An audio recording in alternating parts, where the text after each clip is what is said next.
Good evening mga ka-EXO. This video tutorial is about how to get rid or reset the routine required service maintenance na nag-appear po every time na turn on po natin yung engine.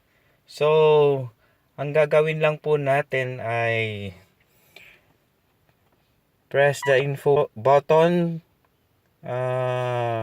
Ang hanggang may makikita po kayong wrench icon dyan. Yan po yung wrench icon. Long press nyo po yan. Tapos press the info button again.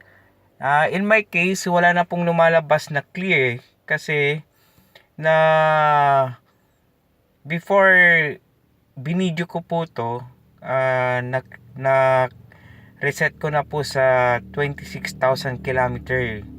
That's for 12 months. And hindi na po mag-appear yung service required maintenance or routine service required.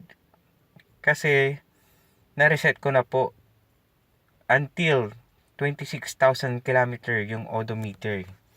So, ganun lang po ang pag-reset ng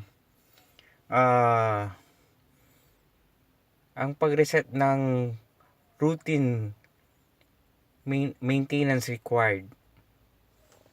Try nyo po. And by the way, I want to play music before signing it off. Yeah. Don't forget to subscribe.